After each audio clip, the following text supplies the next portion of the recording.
Let's take a look, see what's going on this evening. Hello, Adam. Hey, Johnny. Do you want to tell everybody what we're working on this evening? Hang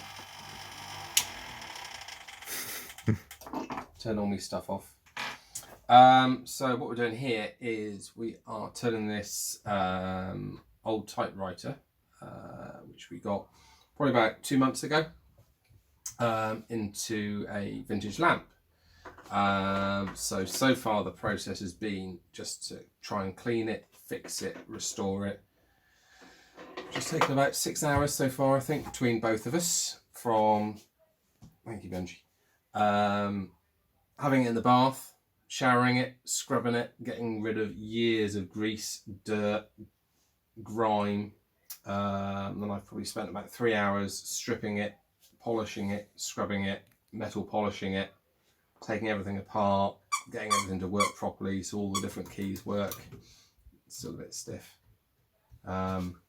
And then what we're going to have is like a vintage light here, a vintage light here, and then where the old roller, which has been taken out, would have gone at the back there. I'm going to put this vintage light, which has got like a curly element inside it, and that's going to sit on the inside, exactly inside, and down in here once it's cut to size. So it's going to look kind of a cool different light. But we fancy doing something different. So this has been a project which has been sat for a long time. So we started making it last night. And I can vouch for how disgusting this thing was, because I was the one that chucked it in the bath and put the shower on it and a ton of cleaning products just to try and get rid of some of the dirt and grime.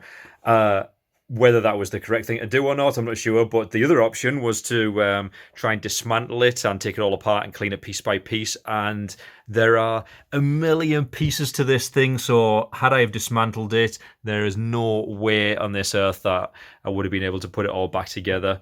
I have to say, these things are an absolute feat of engineering. Whoever designed these things are an absolute genius.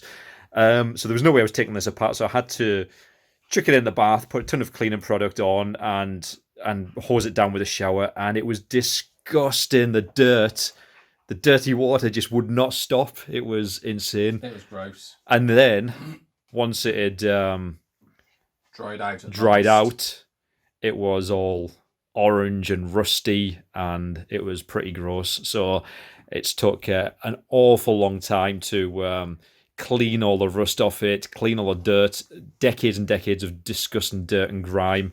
Just to get in, so now you can actually, so everything works. And like, because everything when we got it was totally seized, nothing moved, any part of it whatsoever. So the idea, oh God, Benji, careful. So the idea is, it's going to be a lovely lamp as well, but if somebody wants to sit there and pretend to type it away.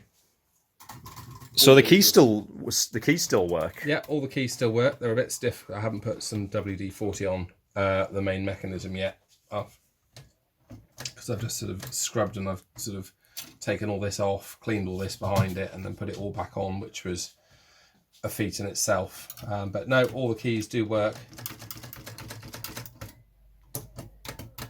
It's actually come out really well. I mean, obviously it's not perfect. You can see there's still a lot of there's years of grime on there, but if I scrub it anymore, if we clean it anymore, it will just take off. It kind of adds to the lettering. It kind of adds to the character as well, to be honest. We don't want it to look too polished and too new. We do want it to actually look you can see how vintage. many years of use it has, because the paint's worn off, like all the keys and stuff like here. Yeah. But every one of these I've metal polished and then glass polished every single key, so they look really them keys have shiny. Come out really nice, haven't they? I remember how gross and disgusting they were not so long ago. Oh, very good. I'm sure everybody's looking forward to seeing the end product. Yeah, with our able assistant helping us, of course. You gonna help? A help or a hindrance? Definitely I'm not entirely sure.